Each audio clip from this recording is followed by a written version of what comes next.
حصے دار بنایا ہے اس کا حصہ بچے کھا لیتے نہیں دیتے، تو یہ غلط ہے۔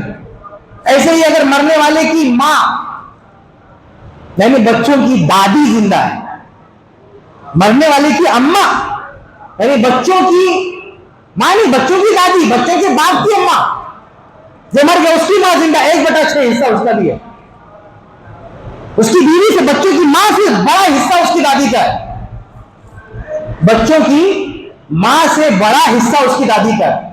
بھئی ماں کا حصہ اگر بچے کی ماں کا حصہ 8واں ہوگا یعنی مرنے والے کی بیوی کا، اور مرنے والے کی ماں کا حصہ 1/6 زیادہ ہے، بیوی سے زیادہ حصہ ماں کا ہے۔ اگر میں مر گیا اور میری بیوی زندہ ہے اور میری ماں زندہ ہے تو میری ماں کا جو حصہ ہوگا میری بیوی سے زیادہ ہوگا میرے مال میں، لیکن ہمارے یہ سماج مرنے والے کی ماں کا یعنی بچے اپنی دادی کا حصہ نہیں لگاتے، کھا جاتے اس کو، جس کو اللہ نے حصے دار بنایا اس کو حصہ نہیں لگاتے۔ ایسے ایک اور بیماری جو بہت زیادہ عام ہے کہ ماں کو تو جانے دیں، بیوی کو تو جانے دیں، ارے بھائی مرنے والی کی بیٹی تو کوک کا حصہ نہیں ہے اس کو نکال کے باہر کر دیتے، یعنی سارے بیٹے جو مین ہیں وہ اپنے باپ کی جائیداد میں حصہ لے لیں گے اپنا، اپنی بہنوں کا حصہ نہیں لگائیں گے۔ یہ سب سے بڑا ظلم ہے جو آج ہمارے سماج میں ہو رہا ہے، سب سے بڑا پاپ ہے جو آج ہمارے سماج میں ہو رہا ہے، جبکہ قرآن میں، حدیث میں اس اور 1400 صدیوں کی گزر الحمدللہ نحمده ونستعینه ونستغفره ونعوذ بالله من شرور انفسنا ومن سیئات اعمالنا، من يهده الله فلا مضل له ومن يضلله فلا هادي له، واشهد ان لا اله الا الله وحده لا شريك له، واشهد ان محمدا عبده ورسوله۔ يا ايها الذين امنوا اتقوا الله حق تقاته ولا تموتن الا وانتم مسلمون۔ يا ايها الناس اتقوا ربكم الذي خلقكم من نفس واحده وخلق منها زوجها وبث منهما رجالا كثيرا ونساء واتقوا الله الذي تساءلون به والارحام ان الله كان عليكم رقيبا۔ يا ايها الذين امنوا اتقوا الله وقولوا قولا سديدا يصلح لكم اعمالكم ويغفر لكم ذنوبكم ومن يطع الله ورسوله فقد فاز فوزا عظيما، اما بعد فان اصدق الحديث كتاب الله واحسن الهدي هدي محمد صلى الله عليه وسلم، وشر الامور محدثاتها وكل محدثة بدعة وكل بدعة ضلالة وكل ضلالة في النار۔ محترم حاضرین، سامعین، سامعات، آج کے اس خطبے میں جس موضوع کے تحت کچھ باتیں رکھنے کی کوشش ہوگی وہ ہے تقسیم وراثت میں ہونے والی عام غلطیاں۔ وراثت یعنی آدمی کے مر جانے کے بعد اس کی چھوڑی ہوئی جو جائیداد ہے، جو مال ہے، اس کی تقسیم کا طریقہ کار کیا ہے۔ اس تعلق سے ہمارے یہاں بہت ساری کوتاہیاں اور غلطیاں ہوتی ہیں، اور جس کی وجہ سے بعد میں خاندان میں جھگڑے ہوتے ہیں، بھائی بھائی کا دشمن ہو جاتا ہے، بھائی بہن کا دشمن ہو جاتا ہے، اور بہت بڑا فتنہ فساد برپا ہوتا ہے۔ اس کے پیچھے وجہ ہے کہ ہمیں معلومات نہیں ہے کہ اس تعلق سے ہمارا عمل کب ہونا چاہیے، کیسے ہونا چاہیے، اور اس سے بڑی مصیبت یہ ہے کہ اس موضوع پر ہمارے اندر ذوق شوق نہیں ہے کہ ہمیں اس معاملے کو بھی سیکھنا چاہیے، سکھانا چاہیے، بتانا چاہیے، کیونکہ یہ ایسا معاملہ ہے جو ہر ایک کے ساتھ پیش ہونے والا ہے۔ کوئی یہ نہیں کہہ سکتا کہ ہمارا اس سے کوئی تعلق نہیں ہے۔ یہی ایک ایسا مسئلہ ہے جو ہر آدمی سے جڑا ہوا ہے، باقی دوسرے مسائل ہو سکتا ہے اس کا تعلق کسی سے نہ ہو، لیکن یہ مسئلہ ایسا ہے کہ کوئی آدمی ہو ہی نہیں سکتا جس کا اس سے کوئی تعلق نہ ہو۔ اس لیے ہم سب کو یہ معاملات جاننا چاہیے تاکہ بعد میں دقت نہ ہو۔ دیکھیں، اسلام وہ واحد مذہب ہے جس نے مال سے متعلق بہت سارا نظام دیا ہے۔ اگر اس نظام پر صحیح ڈھنگ سے عمل ہو جائے تو مسلمان کبھی غربت کا سامنا نہیں کریں گے، مثال کے طور پر ہمارے یہاں دیکھیے زکوٰۃ پورا ایک مکمل نظام ہے جو مال سے متعلق ہے، وراثت کا مکمل ایک نظام ہے، قرض کا مکمل ایک نظام ہے، سود سے پوری طرح سے روک دیا گیا ہے، نفلی صدقہ خیرات ایک مکمل تعلیمات ہے اس کی. تو اتنے ساری تعلیمات، اتنے سارے پہلوؤں کو سمیٹا گیا مال کے حوالے سے کہ اگر صحیح ڈھنگ سے عمل ہو جائے تو غربت کا خاتمہ ہو جائے. لیکن افسوس ہے کہ جس اسلام نے سب سے زیادہ مال سے متعلق گائیڈ لائن دی ہیں، اس اسلام کے ماننے والے سب سے زیادہ مالی معاملات میں خود کو ان تعلیمات سے دور کیے گئے، اور اس کا نتیجہ بھی بھگت رہے ہیں کہ مالی اعتبار سے بڑی دقتوں کا سامنا کر رہے ہیں. اس لیے میرے بھائیو، اسلام نے جو بھی مالی نظام دیا ہے، جیسے عبادت کے معاملے میں ہمارے اندر یہ ذوق شوق ہے کہ ہم سیکھیں، صحیح ڈھنگ سے کریں، ایسے مالی اعتبار سے بھی لین دین کے معاملے میں بھی اسلامی تعلیمات پر عمل کرنا چاہیے. چاہے زکوٰۃ کا مسئلہ ہو، چاہے قرض کا مسئلہ ہو، چاہے سود کا مسئلہ ہو، چاہے تجارت کا مسئلہ ہو، چاہے وراثت کا مسئلہ ہو. آئیے ہم وراثت سے متعلق بات چیت کرتے ہیں.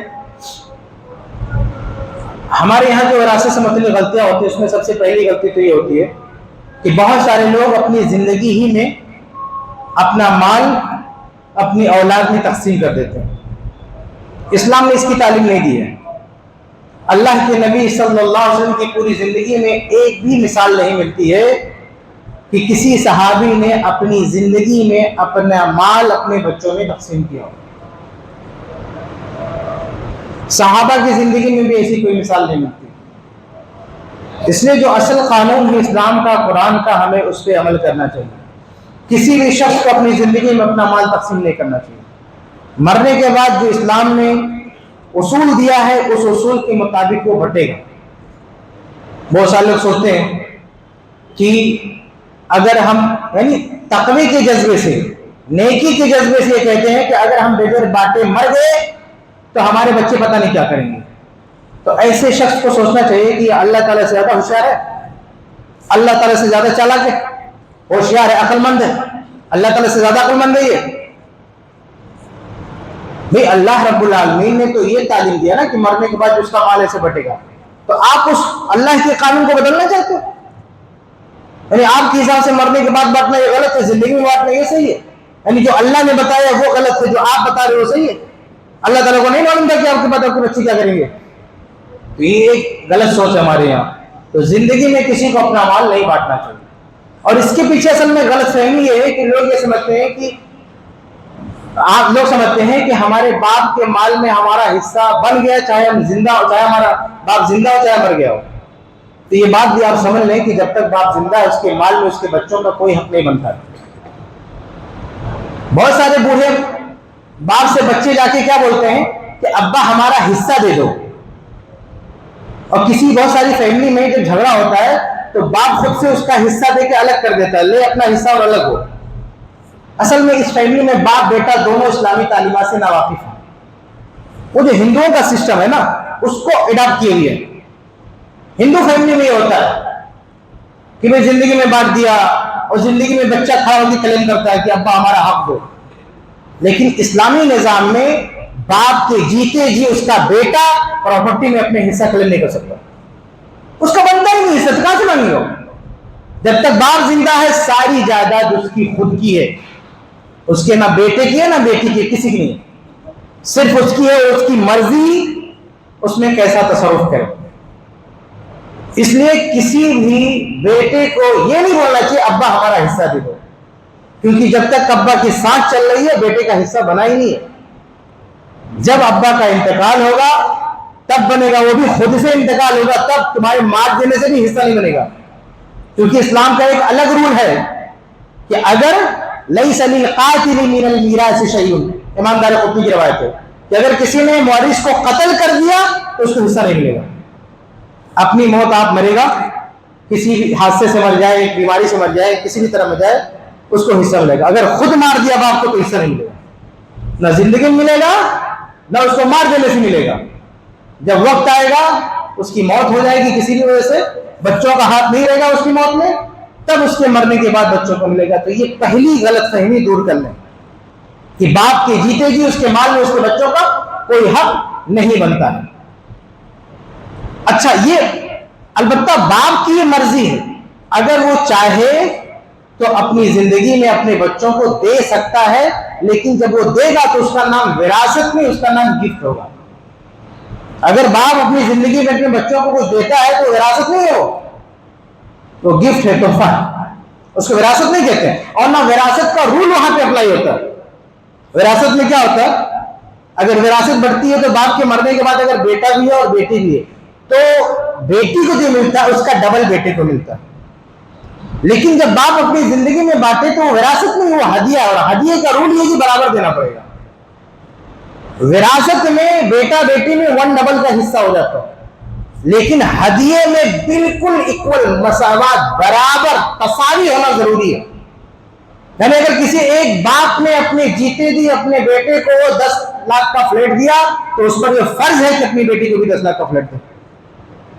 اگر وہ نہیں دیا تو کسی ایک کو بھی نہیں دے سکتا۔ صحیح بخاری کی حدیث ہے نعمان بن بشیر رضی اللہ تعالیٰ عنہ سے، وہ کہتے ہیں کہ میرے والد نے اپنی زندگی میں مجھے ایک جائیداد دے دیا، اس کے بعد وہ اللہ کے نبی صلی اللہ علیہ وسلم کے پاس آئے، کہا اللہ کے نبی آپ گواہ بن جائیں، میں نے اپنے اس بچے کے نام یہ کر دیا۔ تو اللہ کے نبی صلی اللہ علیہ وسلم نے پوچھا الک ولد سوا، کیا تمہارے اور بھی بچے ہیں؟ آپ نے بیٹا بیٹی کی بات نہیں پوچھی، مطلق پوچھا اور بھی بچے ہیں؟ انہوں نے کہا، تو کہا کہ آتیت سائر ولدک مثلا، کہ تم نے اپنے سارے بچوں کو چاہے بیٹا اور بیٹی سب کو اتنا دے دیا جتنے اس کو دے رہے ہو؟ انہوں نے کہا نہیں، سب کو نہیں دیا، میں صرف اسی کو دے رہا ہوں۔ تو اللہ کے رسول صلی اللہ علیہ وسلم فرمایا کہ پھر میں اس ظلم پہ گواہ نہیں بن سکتا، یہ ظلم ہے، گواہ نہیں بن سکتا۔ تو انہوں نے کیا کیا، انہوں نے جو اس بچے کو دیا تھا وہ بھی واپس لے لیا، کیونکہ اتنا سب کو نہیں دے سکتے تھے۔ تو یہ ہے اسلام کا قانون کہ اگر آپ اپنی زندگی میں کسی بچے کو دینا چاہتے ہیں، گفٹ، یاد رہے گفٹ، تحفہ، ضرورت کے تحت دیے تو الگ مسئلہ ہے۔ یعنی کوئی بچہ بیمار ہوا، آپ نے علاج کرا دیا تو اب اتنا سب کو دینے کی ضرورت نہیں ہے۔ کسی بچے کی شادی میں پیسہ لگ گیا تو اب اتنا دوسرے کو دینے کی ضرورت نہیں ہے، اس میں مقابلہ نہیں چلتا۔ ضروریات میں بچے کے علاج پہ آپ نے خرچہ کیا، بچے کی پڑھائی پہ آپ نے خرچہ کیا، لڑکا یا لڑکی کی شادی پہ آپ نے خرچہ کیا، اس میں کوئی مقابلہ نہیں چلتا کہ دوسرا بھی کہے کہ اس کی شادی میں اتنا خرچہ ہوا، ہماری شادی میں اتنا خرچہ ہوا، نہیں۔ اور باپ کی مرضی ہے، باپ کا کیا سیٹنگ ہوتی ہے، کہاں کس طرح سے اس کا مسئلہ حل ہو جاتا ہے۔ کسی بچے کی شادی میں ہو سکتا ہے 5 لاکھ لگے، کسی میں 10 لاکھ لگ جائے، اس کی پرابلم ہے، اس میں دوسرے بچے نہیں مانگ کر سکتے کہ ہم کو بھی اتنا دو۔ لیکن ایسے گفٹ کر دے باپ، کسی کو فلیٹ دے دے، کسی کو زمین دے دے، کسی کو پیسہ دے دے، یہ باپ تب تک نہیں کر سکتا جب تک کہ اتنا ہی رقم دوسرے سارے بچوں کو، چاہے لڑکا ہو چاہے لڑکی، سب کو نہ دے دے۔ یہ پہلا مسئلہ سمجھ لیں۔ تو اگر کوئی بھی باپ زندگی میں بانٹتا ہے اپنا مال تو اس پر یہ فرض ہے کہ جتنا بیٹے کو دے رہا اتنا ہی بیٹی کو دے۔ اگر 1 فلیٹ بیٹے کو دیا تو 1 فلیٹ بیٹی کو بھی دے، چاہے اس کی شادی کیا ہے نہ کیا، اس سے کوئی لگا نہیں، شادی کا وہ ایشو یہ لگا ہے، اتنا دینا ضروری ہے۔ نہیں دے سکتا تو بیٹے کو بھی نہیں دے سکتا، اگر بیٹی کو نہیں دے سکتا یا دوسرے بچوں کو نہیں دے سکتا تو کسی ایک بیٹے کو بھی نہیں دے سکتا۔ یہ پہلی چیز ہے۔ تو خلاصہ یہ کہ زندگی میں بانٹنا ہی نہیں چاہیے، وراثت نہیں کر سکتی، ہاں زندگی میں ہدیہ دے سکتے ہیں، لیکن اس کے لیے شرط یہ کہ بچوں کو دیں گے تو برابر برابر دینا پڑے گا۔ آگے بڑھتے ہیں۔ دوسری غلطی ہمارے یہاں یہ ہوتی ہے کہ کچھ لوگ تو وقت سے پہلے بانٹ دیتے ہیں، یہ غلطی ہے۔ وراثت سمجھ کے وقت سے پہلے بانٹ دیتے ہیں، غلطی ہے، جبکہ وقت سے پہلے وراثت نہیں بڑھتی۔ اور دوسری غلطی ہے کہ وقت ہو جانے کے بعد بھی وراثت نہیں بڑھتی ہے، یہ اس کے بالکل اپوزٹ ہے۔ یعنی ایک باپ مر گیا، اب اس کی جائیداد بڑھ جانی چاہیے، لیکن باپ مر گیا، اس کی اولاد میں اس کا مال نہیں بڑھتا ہے، حتیٰ کہ نوبت یہاں تک آتی ہے کہ اس کی اولاد بھی دھیرے دھیرے ایک ایک کر کے سب مر جاتا ہے، پھر بھی مال پراپرٹی سے بڑی رہتی ہے۔ یہ بہت بڑا ظلم ہے۔ جو لوگ بھی اس میں شریک ہیں، جن کی وجہ سے یہ مال نہیں بڑھ رہا ہے، اللہ کے یہاں سب کو حساب دینا پڑے گا، اللہ کے یہاں جواب دینا پڑے گا۔ باپ کے مرنے کے بعد اس کی جائیداد میں آٹومیٹک خود بخود اس کے سارے بچوں کا حصہ بن جاتا ہے، چاہے لڑکے ہوں چاہے لڑکیاں ہوں، سارے وارثین کا حق ہے کہ اس کی بیوی یا اس کے ماں باپ زندہ ہو تو جتنے بھی وارثین ہیں سب کا حصہ خود بخود بن جاتا ہے، بس اس کو اٹھا کے دینا ہے۔ اب کوئی روک کے رکھا نہیں دینے دے رہا ہے تو یہ بہت بڑا ظلم کر رہا ہے۔ اور ایک آدمی، اس کا نتیجہ کیا ہوتا ہے پتہ؟ اس کا وہ ظلم کیسے ہوتا ہے؟ ظلم اس طرح ہوتا ہے کہ مان لیجیے ہمارا باپ ہے، انتقال کر گیا، ہمارے باپ کے پاس اچھی خاصی جائیداد ہے، میرے پاس رہنے کے لیے گھر نہیں ہے، میں کرائے سے رہ رہا ہوں، در در کی ٹھوکریں کھا رہا ہوں، پریشانی ہو یا میں بیمار ہو گیا، میرے پاس علاج کے پیسے نہیں، لیکن اگر میرے باپ کے مال میں جو میرا حصہ ہے وہ مجھے مل جائے تو میرے رہنے کا گھر ہو جائے، میری بیماری کا علاج ہو جائے، میرے بچوں کی شادی ہو جائے، بہت سارے مسائل ہو سکتے ہیں۔ لیکن نوبت یہ آتی ہے کہ ہم مر جاتے ہیں، گھٹ گھٹ کے تڑپ تڑپ کے مر جاتے ہیں، لیکن ہمارا اپنا مال ہمارے ہاتھ میں نہیں آ پاتا، یعنی ہمارا خود کا مال ہمارے ہاتھ میں نہیں آ پاتا۔ یہ بعض بیٹوں کی ضد کی وجہ سے نہیں آ پاتا، تو انہیں اللہ کے یہاں جواب دینا پڑے گا کہ فلاں کا مال تو نے کیوں روک کے رکھا؟ اس لیے باپ کے مرنے کے بعد اس کی جائیداد رکنی نہیں چاہیے، بڑھ جانی چاہیے، تقسیم ہو جانی چاہیے۔ الحمدللہ آج بھی ایسے کسی ممبئی میں یا مہاراشٹر میں رہنے والے علماء موجود ہیں کہ جس دن ان کا انتقال ہوا اسی دن انہوں نے اپنی جائیداد بانٹ دی۔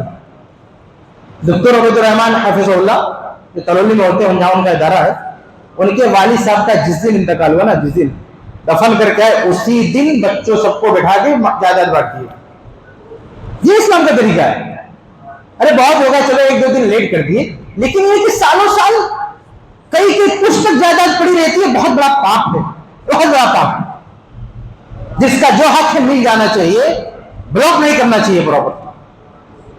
یہ ہمارے یہاں دوسری غلطی ہوگی، تو ہمیں بلا وجہ تاخیر نہیں کرنی چاہیے۔ کوئی مجبوری ہے، کوئی مسئلہ ہے، چلو الگ بات ہے، لیکن مسئلہ کتنے دن ہوتا ہے؟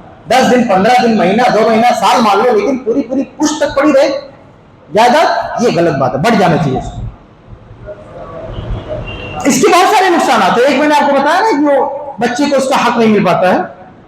ایک اور بہت بڑا نقصان ہوتا ہے کہ بچے مالی اعتبار سے ترقی نہیں کر پاتے۔ سب کے دماغ میں یہ بھرم رہتا ہے کہ ہمارے پاس خاندانی اتنی پراپرٹی، حالانکہ کچھ نہیں ہے۔ ابھی باہر دن تو ایک ایک کھیت بھی نہیں آئے گا، لیکن سب اکٹھا رکھا ہوا تو سب جگہ ڈھڈورا بیٹھے گا، ہمارے پاس 50 بیگھا ہے۔ کہاں 50 بیگھا ہے؟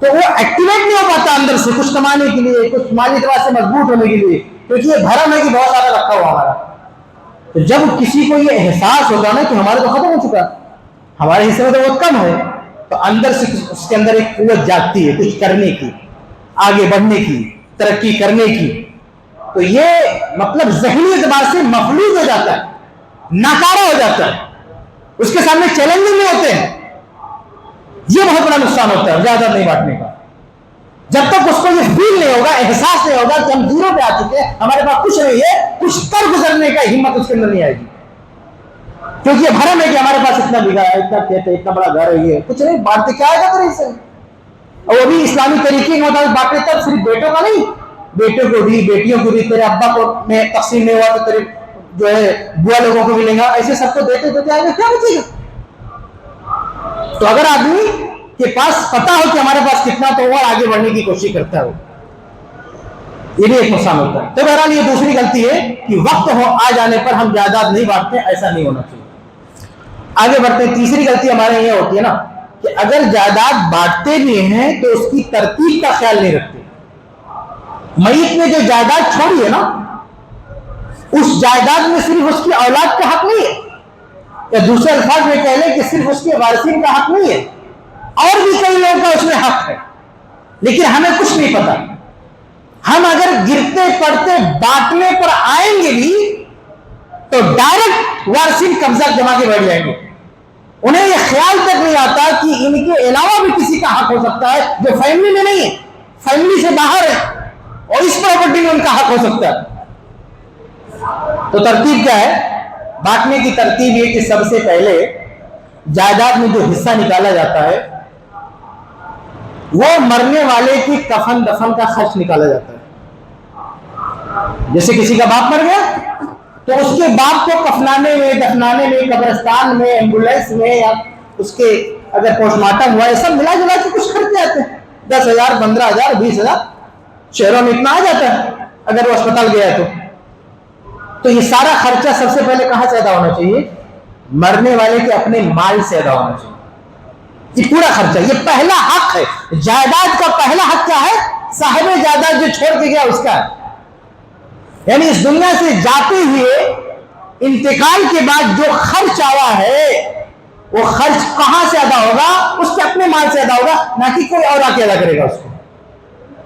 ہم لوگ اس کو نیکی سمجھتے ہیں کہ ایک آدمی مر گیا، اس کے کفن کا انتظام ہم کریں گے، 10 لوگ کھڑے ہو جائیں گے انتظام کرنے کے لیے۔ آپ کو سمجھنا چاہیے کہ کہاں کسی کی ہیلپ کرنا چاہیے، کہاں کسی کی ہیلپ کرنا اس کے ساتھ بھلائی ہے، اور کہاں کسی کی ہیلپ کرنا اس کے لیے خسارہ ہے۔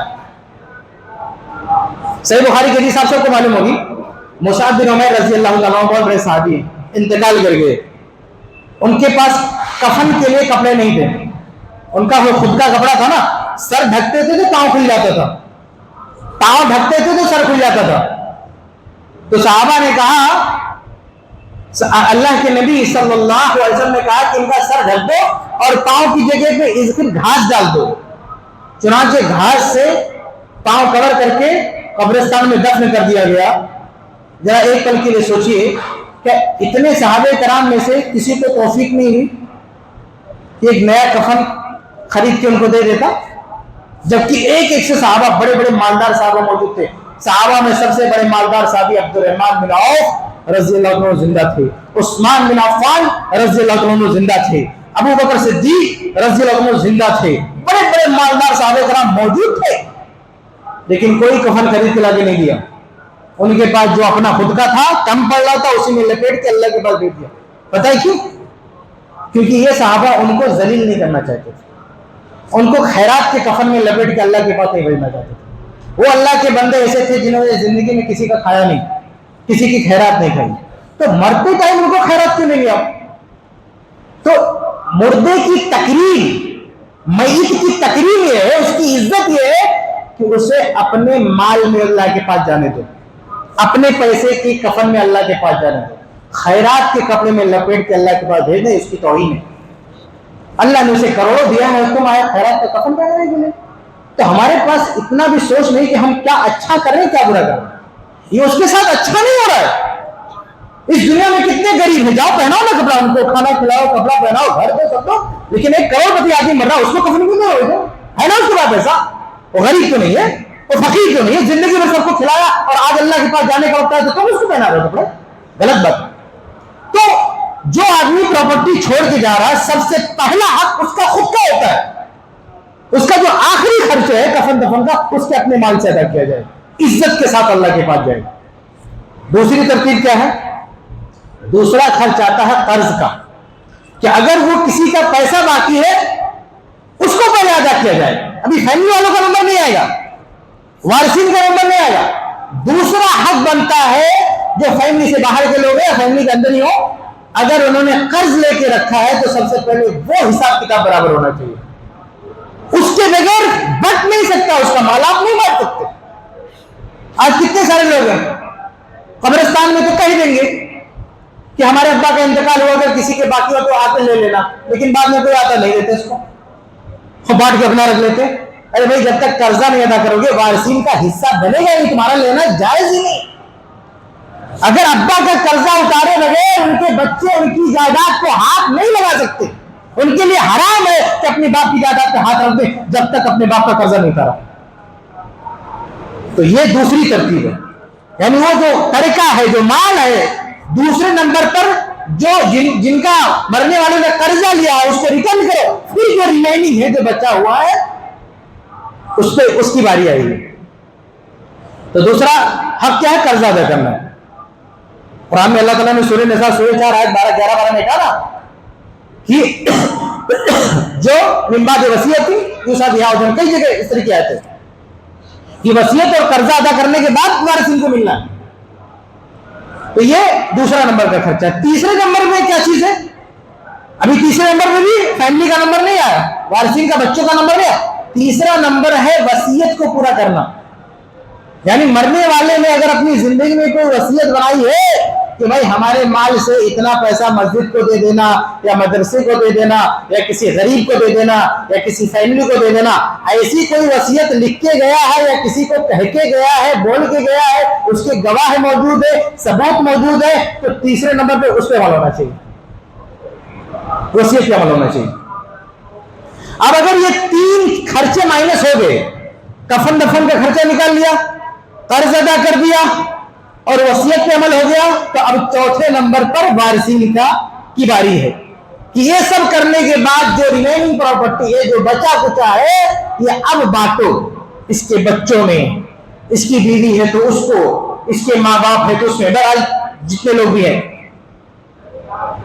تو یہ ہمارے یہاں تیسری غلطی ہوتی ہے کہ اگر بانٹتے ہوئے تو ترتیب کا خیال نہیں رکھتے، بانٹتے وقت ترتیب کا خیال رکھنا ہے، کفن دفن کا خرچہ پہلے مائنس کرنا، کسی اور نے لگا بھی لیا تو جا کے اس کو ریٹرن کرو، اور دوسرا اگر قرض ہے تو اس کو پہلے نپٹاؤ، اور تیسرا وصیت ہے پہلے اسے کمپلیٹ کرو۔ چوتھے نمبر پر وارثین کی باری ہے۔ البتہ اگر قرض نہیں ہے، وصیت نہیں ہے، تو پھر کفن دفن کا خرچہ نکالنے کے بعد ڈائریکٹ وارثین میں تقسیم کی باری آ سکتی ہے۔ آگے بڑھتے ہیں۔ چوتھی غلطی ہے کہ جب وارثین میں بانٹنے کی نوبت آتی نا، تو مال کون سا بانٹا جائے اس کو بھی لے کے کنفیوژن ہے۔ بھائی کچھ لوگوں نے پتہ نہیں کیسے ایک گپ اڑا رکھی ہے، کہتے ہیں کہ جو مال بٹتا ہے اس میں صرف زمین جائیداد بٹے گی، گھر نہیں بٹے گا یا دکان نہیں بٹے گا۔ یہ عجیب و غریب بات ہے بھائی، ٹوٹل اے ٹو زیڈ سب کچھ بٹے گا، چاہے اس کی زمین ہو، مرنے والے کی دکان ہو، مرنے والے کا گھر ہو، اس کی گاڑی ہو، کار ہو، حتیٰ کہ اس کا موبائل ہو، کوئی بھی چیز ہو جو بھی مال کی شکل میں، جس کے پیسے مل سکتے ہیں بیچ کے، چاہے زمین جائیداد، گھر، مکان، کھیتی باڑی، موبائل، بائک، کار، کچھ بھی ہو، جس کا بھی پیسہ مل سکتا ہے اسے بٹنا چاہیے، اس کو تقسیم کرنا ہے۔ تو یہ جو ہمارے یہاں غلط فہمی ہے پانچویں، کہ ہم کچھ حصے کو بولتے ہیں اسے بانٹنا ہے، باقی کو تو اس کو بانٹنا ہی نہیں، غلط بات، ٹوٹل بانٹنا ہے، سب کا۔ بانٹنے کا طریقہ کیا ہے؟ سب کو آپ سب کی قیمت اکٹھا کر لو، آپ کھیت کی قیمت نکالو، دکان کی قیمت نکالو، گھر کی قیمت نکالو، موبائل کی قیمت نکالو، اس کی گاڑی کی قیمت نکالو، کار کی قیمت نکالو، جو بھی سامان ہے سب کی قیمت نکالو، کتنا بنتا ہے، 1 کروڑ 2 کروڑ جتنا بھی بنتا ہے۔ اب دیکھو کہ یہ جو بن رہا ہے اس میں کس کا کتنا روپیہ کس کے اوپر آ رہا ہے، جس کے اوپر روپیہ آ رہا ہے اب اسی حساب سے دیکھو اس کو کون سی جائیداد دے سکتے ہیں۔ مان لو کسی کے پر آ رہا 50 لاکھ روپیہ کسی کے حصے میں آ رہا، تو دیکھیں 50 لاکھ میں کوئی دکان ہے جس کو دے سکتے ہیں، کوئی گھر ہے جو اس کو دے سکتے ہیں۔ اگر 50 لاکھ کی کوئی چیز نہیں ہے، 60 لاکھ کی ہے، تو اس کو وہ چیز دے کے 10 لاکھ روپیہ سے ریٹرن لے لو۔ یا اگر کم پڑ رہا ہے، 40 لاکھ کی کوئی چیز ہے، اس کا حصہ 50 لاکھ ہے، تو وہ سامان اس کو دے کے 10 لاکھ کو جو ہے اور دے دو۔ اس طرح سے بانٹا جاتا ہے، لیکن ہر چیز بٹے گی، ہر چیز بٹے گی، سب کی قیمت نکال کے اسی حساب سے بانٹنا پڑے گا۔ تو یہ پانچویں غلط فہمی ہے۔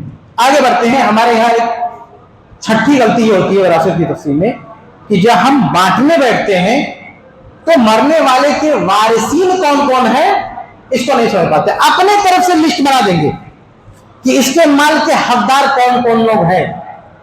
یعنی اللہ اس کے رسول نے ایک لسٹ دی ہے نا کہ یہ ایک آدمی مر گیا، اس کی جائیداد میں فلاں فلاں کا حصہ ہے۔ سورہ نساء سورہ 4 آیت 11-12 دیکھیں، اس طرح آخری آیت دیکھیں، اللہ تعالیٰ نے پوری ڈیٹیل دے رکھی ہے کہ آدمی مرے یا عورت مرے، اس کی جائیداد میں کس کا کتنا حق ہے اللہ نے بتا دیا۔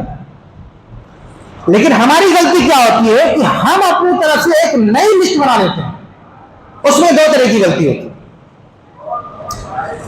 ایک یہ کہ جو وارثین میں اللہ کے قانون کے مطابق نہیں آتے ان کو دے دیتے ہیں، اور دوسری غلطی جو آتے ہیں ان کو نہیں دیتے ہیں۔ یہ یعنی کچھ کو تو دے دیتے ہیں اور کچھ ایسے لوگوں کو ایڈ کر لیتے ہیں وارثین میں جو اللہ کے قانون کے مطابق وارثین میں نہیں آتے ہیں، اور کچھ لوگ جو آتے ہیں ہم ان کو نکال کے باہر کر دیتے ہیں، جو نہیں آتے ہیں ان کو بھی ایڈ کر لیتے ہیں۔ میں اس کی مثال بتا دوں۔ اس کی ایک مثال یہ ہے کہ ایک عورت جس کی کہیں شادی ہوئی تھی، وہاں طلاق ہو گیا یا شوہر مر گیا یا اس نے خلا لے لیا، اور وہاں اس کو ایک بچہ ہوا، لڑکا ہوا۔ اب اس عورت نے کیا کیا؟ دوسری شادی کی۔ اب اس کا ایک نیا شوہر، سیکنڈ ہسبینڈ، اب یہاں پہ شادی کی اور اپنے ساتھ بچے کو بھی لے آئی۔ اب یہ بچہ یہاں بڑا ہوگا تو اس کا جو اس عورت کا جو شوہر ہے یہ اس کا باپ نہیں ہے، یہ اس بچے کا باپ نہیں ہے، لیکن یہ عورت اس بچے کا اس کو باپ بنا دیتی ہے، بولتے اس کو ابا بول، تو اس کو ابا بولتا ہے، اس کا باپ نہیں ہے، اس کا باپ تو کوئی اور ہے۔ لیکن یہ بچہ اس کو باپ بولتا ہے، وہ شخص بھی اس کو اپنا بیٹا بنا لیتا ہے، اور مرنے کے بعد اس کی جائیداد میں اس کا حصہ بھی بنا دیتا ہے، جبکہ اس کا ایک چونی بھی حصہ ادھر نہیں ہے، کچھ بھی نہیں، اس کا حصہ ہے لیکن اس سے اپنے ریئل باپ میں طلاق ہو گیا، اس کا مطلب نہیں کہ اس کا حصہ ختم ہو گیا، اس طلاق ہونے کے بعد بھی یا خلا ہونے کے بعد بھی اس شخص کا جو اصل باپ ہے، جس کا یہ خون ہے، اس کی جائیداد میں اس کا اٹوٹ حصہ ہے، کوئی وہ حصہ نہیں لے سکتا، چاہے طلاق ہو چاہے خلا ہو۔ اگر اسلامی عدالت ہو، اسلامی قانون ہو، تو جا کے کلیم کر کے اپنا حصہ لے سکتا ہوں، تو جہاں اس کا حصہ ہے وہاں جا کے لے، ادھر کائے کو لے رہا بھی؟ تو یہ ہمارا سماج یہ ظلم یہ پاپ کرتا ہے کہ جس کی جائیداد میں جس کا کوئی حصہ نہیں ہے اس کو حصہ دار بنا دیا۔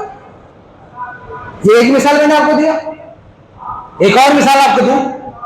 ایک شخص کی صرف بیٹیاں ہیں، اس کی تمنا ہوتی ہے کہ ہم کسی بچے کو اڈاپٹ کر لیں، کسی لڑکے کو گود لے لیں۔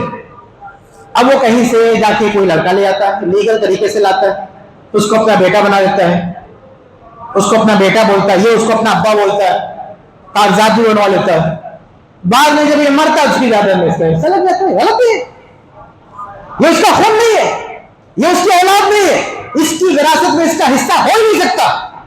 آپ کو کسی بچے کو پالنا اسلام سے منع نہیں کرتا، آپ کو کسی کی پرورش کرنا اسلام سے منع نہیں کرتا، آپ کسی بچے کی پرورش کیجیے، پڑھائیے لکھائیے، زندگی میں کچھ دینا دے دیجیے، کوئی مسئلہ نہیں، لیکن وراثت کے مال میں وہ آپ کا خون نہیں، آپ کا وارث نہیں ہو سکتا۔ آپ کو جیتے جی دینا دے دیجیے، کوئی پرابلم نہیں ہے، لیکن مرنے کے بعد آپ کی جائیداد میں صرف وہی وارث ہوگا جس کو اللہ نے وارث بنایا۔ انسان زبردستی کسی کو وارث نہیں بنا سکتا، تو یہ غلطی ہوتی ہے۔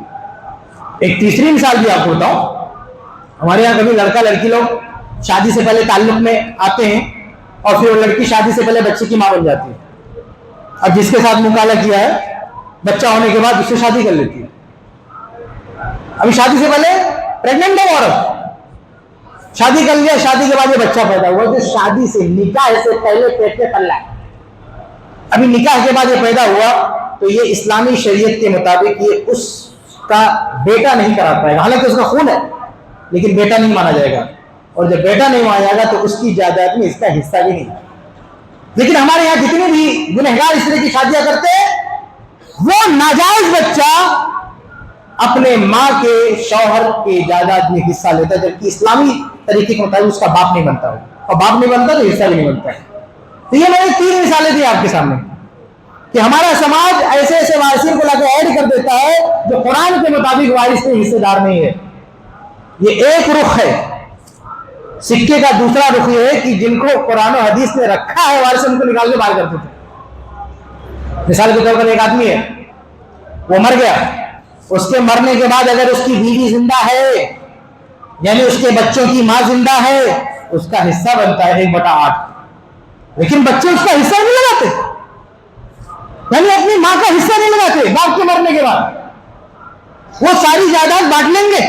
اگر ایک آدمی مر گیا اور 80 لاکھ چھوڑ کے مرا، 80 لاکھ، تو 10 لاکھ اس کی بیوی کہنے بچوں کی ماں کا، یہ بچے نہیں دیتے اپنی ماں کا حصہ۔ جس کو اللہ اس کے رسول نے حصے دار بنایا ہے، اس کا حصہ بچے کھا لیتے نہیں دیتے، تو یہ غلط ہے۔ ایسے ہی اگر مرنے والے کی ماں یعنی بچوں کی دادی زندہ ہے، مرنے والے کی اماں یعنی بچوں کی ماں نہیں، بچوں کی دادی، بچے کے باپ کی اماں جو مر گیا، اس کی ماں زندہ، 1/6 حصہ اس کا بھی ہے۔ اس کی بیوی سے بچوں کی ماں سے بڑا حصہ اس کی دادی کا ہے، بچوں کی ماں سے بڑا حصہ اس کی دادی کا ہے۔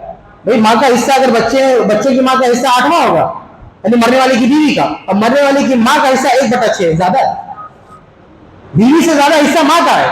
اگر میں مر گیا اور میری بیوی زندہ ہے اور میری ماں زندہ ہے، تو میری ماں کا جو حصہ ہوگا میری بیوی سے زیادہ ہوگا میرے مال میں۔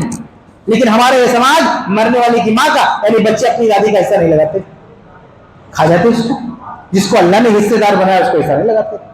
ایسے ایک اور بیماری جو بہت زیادہ عام ہے کہ ماں کو تو جانے دیں، بیوی کو تو جانے دیں، ارے بھائی مرنے والی کی بیٹی تو کوئی کا حصہ نہیں ہے، اس کو نکال کے باہر کر دیتے۔ یعنی سارے بیٹے جو مین ہیں وہ اپنے باپ کی جائیداد میں حصہ لے لیں گے اپنا، اپنی بہنوں کا حصہ نہیں لگائیں گے۔ یہ سب سے بڑا ظلم ہے جو آج ہمارے سماج میں ہو رہا ہے۔ سب سے بڑا پاپ ہے جو آج ہمارے سماج میں ہو رہا ہے، جبکہ قرآن میں، حدیث میں اس اور 1400 صدیوں کے گزرنے کے بعد آج تک اس مسئلے میں کوئی اختلاف نہیں ہوا ہے کہ مرنے کے بعد جس طرح اس کے مال میں، مرنے والے کے مال میں اس کے بیٹے کا حصہ، ایسے اس کی بیٹی کا بھی حصہ ہے۔ اس کے لیے دنیا بھر کے بہانے، ان کی شادی کیا، یہ کیا، دھماکہ، یہ سب بیکار کی بات ہے۔ ایک باپ نے اپنی بیٹی کی شادی میں چاہے 10 کروڑ خرچہ کیا ہو، لیکن اگر وہ 5 لاکھ بھی چھوڑ کے مر گیا تو اس کی بیٹی کو ایسے دینا پڑے گا۔ آپ شادی کا حوالہ دے کے اس کا حصہ نہیں کھا سکتے۔ آپ اگر بلا وجہ باپ اپنی کسی بیٹی کا شادی کر رہا ہے زندگی میں، تو زندگی میں جو کچھ کرا وہ وراثت نہیں ہے، وہ کیسی الگ ہے۔ اگر ایسے میں نے شروع کہا نا کہ اگر ایک باپ اپنی بیٹی کو یا بیٹے کو گفٹ کرتا ہے، بلا وجہ دیتا ہے، دوسرے بیٹے کلیم کر سکتے کہ ہم کو بھی چاہیے، لیکن یہ ہدیہ میں، یہ زندگی میں مر جانے کے بعد جو جائیداد چھوٹی ہے وہ گفٹ نہیں ہے، وہ وراثت ہے، اور وراثت میں کسی طرح کا کریکشن نہیں کر سکتے آپ زندگی میں کچھ کیے گئے چیز کا حوالہ دے کر۔ اس لیے مرنے کے بعد جس بندے نے جو جائیداد چھوڑی ہے اس میں جیسے بیٹوں کا حصہ ہے ٹھیک اسی طرح سے بیٹیوں کا حصہ ہے، کسی بھی بہانے سے وہ کھا نہیں سکتے۔ میں بات ختم کروں گا، وقت ختم ہو گیا۔ لوگ ایک نیا بہانہ نکال کے آئے کہ ہماری آپا نے حصہ معاف کر دیا۔ یہ کوئی معاف نہیں کرتا، یہ کوئی معاف نہیں کرتا، اور معاف بھی کرے تو بھائی کون ہوتا رکھنے والا؟ اگر کوئی بیٹی کہتی ہمیں اپنا حصہ نہیں چاہیے تو یہ بھائی کون ہوتا اس کا حصہ رکھنے والا؟ اگر بیٹی کو اس کا حصہ نہیں چاہیے، اس کا حصہ جائے کسی مسجد میں، اس کا حصہ جائے کسی مدرسے میں تاکہ آخرت میں اس کو ثواب ملے۔ اگر اس کی شادی ہو گئی تو اس کے بیٹے کو جائے، اس کے شوہر کو جائے، یہ بھائی کون ہوتا ہے اس کا حصہ رکھنے والا؟ اگر کوئی بیٹی کہتی ہے کہ مجھے حصہ نہیں چاہیے، اس کے بھائی کے لیے حرام ہے، وہ کون ہوتا ہے لینے والا اس کا حصہ؟ کس نے اس کو یہ حق دیا کہ اپنے بہن کا حصہ دوا لے؟ چلو بہن کہہ بھی دے کہ میرا حصہ نہیں چاہیے، تو اس کی بہن کا بیٹا ہے کہ نہیں ہے، اس کی اولاد ہے کہ نہیں ہے، اس کا اپنا پریوار ہے کہ نہیں، اس کو نہیں چاہیے اس کے پریوار کا، تو کون ہوتا رکھنے والا؟ کس قانون سے تم نے دبا کے رکھ لیا؟ تیری بہن نے کہہ دیا ہم نے معاف کیا، معاف کرنے کے بعد تیری جیب میں کیسے گیا؟ تمہارے جیب میں اس کے معاف کرنے سے تمہارا کیسے ہو گیا؟ تو یہ بہت بڑا پاپ ہے، بہت بڑا ظلم ہے بھائیوں کی طرف سے۔ بہرحال وقت ختم ہے، میں اس میں اور ڈیٹیل میں نہیں جا سکتا، ورنہ یہ اپنے آپ میں ایک بہت بڑا ٹاپک ہے کہ بھائیوں نے جو سلوک بہنوں کے ساتھ کیا وراثت کو لے کر، یہ بہت بڑا پاپ ہے، بہت بڑا ظلم ہے، اور یہ دادا گیری اور یہ جو ہے گنڈا گردی بند ہونی چاہیے۔ میں صرف اس جملے پہ بات ختم کرتا ہوں کہ میں غریبوں کی بات نہیں کرتا، میں کمزوروں کی بات نہیں کرتا۔ رمضان میں وہ امیر و مالدار جو لاکھوں چندہ دیتے ہیں، سب کو خیرات بانٹتے ہیں، وہ اپنی بہن کا کھا کے بیٹھا ہوا ہے، شرم نہیں آتی؟ اللہ کے بندے کو مدرسے میں چندہ دے رہا ہے، مسجد میں دے رہا ہے، اپنی بہن کا کھا کے بیٹھا بنے اس کو دے دے۔ جو تیرے گردن پہ سوار ہے قرض، پہلے اس کو اتار، پھر دوسروں میں خیرات بانٹنا۔ اپنی پریوار کا کھا کے بیٹھا ہوا خیرات بانٹ رہا۔ یہ بے شرمی اور یہ جہالت اور یہ نادانی، تو یہ ہمیں ضرورت ہے سیکھنے کی کہ کس کے حقوق ہمارے اوپر بنتے ہیں، ہم اس کو لوٹائیں، اور وراثت کے معاملے میں جو بھی غلطیاں ہوتی ہیں وہ ہم سدھاریں، علماء سے ملیں، ان کے بیانات سنیں، وراثت کا مسئلہ سیکھیں، لوگوں کو بتائیں، اپنی اولاد کو بتائیں، تاکہ اللہ کے ہاں بھی جواب دینے سے بچ جائے اور دنیا میں بھی اس کی سزا کوئی ہمیں نہ بھگتنی ہو۔ اور نہ قرآن میں اللہ تعالیٰ نے وارننگ دی ہے وراثت کا مسئلہ بیان کر کے کہ اگر کوئی اس پہ عمل نہیں چلے گا، عمل نہیں کرے گا، یدخلہ نارا، اللہ تعالیٰ اسے جہنم میں ڈال دے گا، خالدین فیہا، جہاں وہ ہمیشہ رہے گا۔ یہ سزا ہوگی اس شخص کی جو وراثت میں گھپلہ کرے گا۔ اس لیے ہم سب کو آگاہ ہو جانا چاہیے اور یہ غلطی سے رک جانا چاہیے، دوسروں کو روکنا چاہیے۔ اللہ تعالیٰ ہم سب کو توفیق دے، آمین۔